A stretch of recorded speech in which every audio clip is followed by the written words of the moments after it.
ಓಂ ಶ್ರೀಕೃಷ್ಣ ಪರಬ್ರಹ್ಮನೇ ನಮಃ. ಶ್ರೀಮದ್ ಭಗವದ್ಗೀತಾ 8ನೇ ಅಧ್ಯಾಯ 4ನೆಯ ಶ್ಲೋಕ. ಅಧಿಭೂತಂ ಸರ್ವಭಾವಃ ಪುರುಷಶ್ಚಾದಿದೈವತಂ ಅಧಿಯಜ್ಞೋಹಮೇವಾತ್ರ ದೇಹೇ ದೇಹಭೃತಾಂ ವರ. ದೇಹಧಾರಿಗಳಲ್ಲಿ ಶ್ರೇಷ್ಠನಾದಂಥವನೇ, ನಿರಂತರವಾಗಿ ಬದಲಾಗುವ ಭೌತಿಕ ಪ್ರಕೃತಿಗೆ ಅಧಿಭೂತನಾಗಿರ್ತಕ್ಕಂಥವನು ನಾನು. ದೇವತೆಗಳನ್ನೆಲ್ಲ ಒಳಗೊಂಡು ಭಗವಂತನ ವಿಶ್ವರೂಪಕ್ಕೆ ಅಧಿದೈವ ಎನ್ನುವಂಥ ಮತ್ತು ಅಧಿಯಜ್ಞ ನಾನಾಗಿದ್ದೇನೆ. ಎಲ್ಲ ಯಜ್ಞಗಳ ಪ್ರಭು ನಾನು ಅಂತ ಎಲ್ಲರೂ ತಿಳಿದಿದ್ದಾರೆ. ದೇಹಧಾರಿ ಅಂತಕ್ಕಂಥ ಒಂದು ಪದವನ್ನು ಇಲ್ಲಿ ಹೇಳಲಾಗಿದೆ. ಏನಂತಂದರೆ ದೇಹಭೃತಾಂ ವರ. ದೇಹಭೃತಾಂ ವರ ಅಂತಂದರೆ ದೇಹಧಾರಿಗಳಾಗಿರ್ತಕ್ಕಂಥವ್ರು ಎಲ್ಲರಲ್ಲಿ ಶ್ರೇಷ್ಠನಾಗಿರ್ತಕ್ಕಂಥವನು ಹೇ ಅರ್ಜುನನೇ. ಇಲ್ಲಿ ಕೇಳೋ, ನಾನು ಯಾರು ಅಂತಂದರೆ ಅಧಿಭೂತಂ ಕ್ಷರೋಭಾವ. ಭೂತಂ ಕ್ಷರೋಭಾವ ಏನು ಬದಲಾಗತಕ್ಕಂಥ ಪ್ರಕೃತಿ ಏನಿದೆಯಿಲ್ಲ, ಇದು ಪ್ರತಿಯೊಂದು ಕೂಡ ನಿತ್ಯ ನಿರಂತರವಾಗಿ ಬದಲಾಗ್ತಾ ಇರುತ್ತದೆ. ಬದಲಾಗುವುದು ಅಂತಂದರೆ ಇವತ್ತಿರೋದು ನಾಳೆ ಇರೋದಿಲ್ಲ, ನಾಳಿರೋದು ನಾಳೆ ಇರೋದಿಲ್ಲ. ಹೀಗೆ ಕ್ಷಣ ಕ್ಷಣಕ್ಕೂ ಕೂಡ ಬದಲಾವಣೆಯನ್ನು ಹೊಂದತಕ್ಕಂಥದ್ದು ಈ ಪ್ರಕೃತಿಯಾಗಿದೆ. ಈ ಪ್ರಕೃತಿಯನ್ನು ಬದಲಾಯಿಸ್ತಕ್ಕಂಥ ವ್ಯವಸ್ಥೆ ಮಾಡಿದವನು ನಾನು. ಇದು ಒಂದೇ ರೀತಿಯಾಗಿ ಇರುವಂತೆ ಇಲ್ಲ. ಇದು ಕ್ಷಣ ಕ್ಷಣಕ್ಕೂ ಬದಲಾಗಿ ಅದಕ್ಕೆ ಬೇಕಾಗಿರತಕ್ಕಂಥ ರೂಪಗಳನ್ನು ನಿರ್ಧಾರ ಮಾಡಿದವನು ನಾನಾಗಿದ್ದೇನೆ. ಹಾಗಾಗಿ ಈ ದೇವತೆಗಳಿಗೆಲ್ಲ ಅಧಿಭೂತ ನಾನು ಅಂತ ಹೇಳಿಕೊಳ್ಳಲಾಗಿದೆ. ಈ ದೇವತೆಗಳನ್ನು ನಾನು ಏನು ನಿತ್ಯ ನಿರಂತರವಾಗಿ ಕಾರ್ಯರೂಪಕ್ಕೆ ತಂದು ನಿಲ್ಲಿಸಿರುವವನು ನಾನಾಗಿದ್ದೇನೆ. ಮತ್ತು ಈ ದೇವತೆಗಳಿಗೆ ಕಾರ್ಯವನ್ನು ವಹಿಸಿಕೊಟ್ಟವನು ನಾನಾಗಿದ್ದೇನೆ.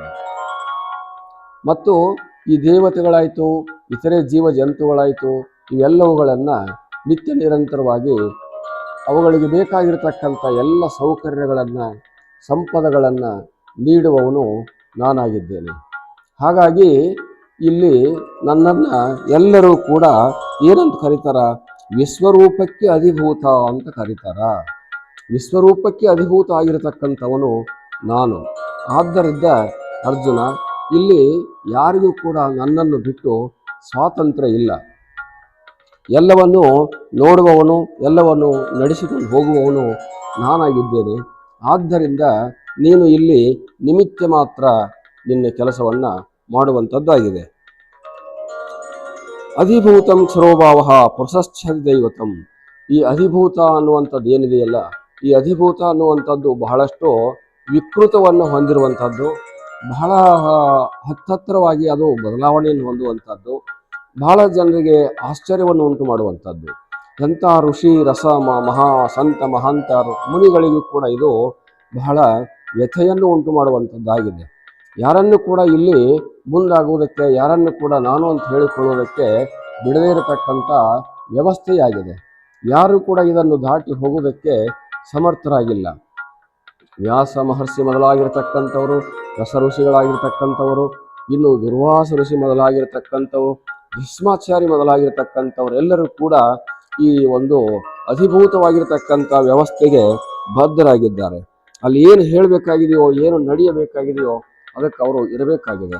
ಹಾಗಾಗಿ ಇಲ್ಲಿರ್ತಕ್ಕಂಥ ಅಧಿಭೂತವೂ ನಾನಾಗಿದ್ದೇನೆ ಮತ್ತು ಅಧಿಯಜ್ಞನೂ ಕೂಡ ನಾನೇ ಆಗಿದ್ದೇನೆ. ಇಲ್ಲಿ ಯಾರಿಗೂ ಕೂಡ ಸ್ವಾತಂತ್ರ್ಯ ಇಲ್ಲದಿರುವುದರಿಂದ ಅವರೆಲ್ಲರೂ ಕೂಡ ನನಗೆ ಶರಣಾಗ್ತಾರ. ಇದು ನನ್ನ ವೈಚಿತ್ರ್ಯವಾಗಿರ್ತಕ್ಕಂಥ, ಔಚಿತ್ಯವಾಗಿರ್ತಕ್ಕಂಥ, ಕಲಾತ್ಮಕವಾಗಿರ್ತಕ್ಕಂಥ, ಕೌಶಲ್ಯಾತ್ಮಕವಾಗಿರ್ತಕ್ಕಂಥ ಪ್ರಕೃತಿಯಾಗಿದೆ. ಇದರಲ್ಲಿ ಯಾರದು ಕೂಡ ಅವಶ್ಯಕತೆ ಇಲ್ಲ. ಹಾಗಾಗಿ ಇದು ನನ್ನ ಅದ್ಭುತವಾಗಿರ್ತಕ್ಕಂಥ ಒಂದು ಕೌಶಲ್ಯ, ಇದು ನನ್ನ ಸೃಷ್ಟಿ. ಇದರಲ್ಲಿ ಇರುವವನು ನಾನು, ಇದನ್ನು ನಡೆಸುವವನು ನಾನು, ಇದನ್ನು ಉಳಿಸುವವನು ನಾನು, ಬೆಳೆಸುವವನು ನಾನು, ಇದಕ್ಕೆ ಬೇಕಾಗಿರತಕ್ಕಂಥ ಸಂಪನ್ನಗಳನ್ನು ಒದಗಿಸುವವನು ನಾನು. ಆದ್ದರಿಂದ ಇಲ್ಲಿ ಯಾರ ಹಸ್ತಕ್ಷೇಪವೂ ಕೂಡ ನಡೆಯುವುದಿಲ್ಲ.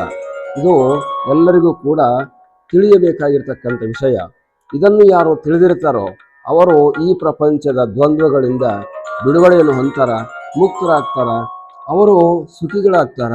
ಇನ್ನು ಅವರು ಯಾರು ಇದನ್ನು ತಿಳಿದುಕೊಂಡು ಧನ್ಯರಾಗಿದ್ದಾರೋ ಅವರು ನನ್ನ ಸ್ವರೂಪರಾಗಿ ನನ್ನಲ್ಲಿ ಏಕತೆಯನ್ನು ಹೊಂದುವವರಾಗ್ತಾರ. ಇದನ್ನು ತಿಳಿದವನು ಧನ್ಯನು ಅಂತ ಇಲ್ಲಿ ಹೇಳಲಾಗಿದೆ. ಹರಿ ಓಂ ತತ್ಸ.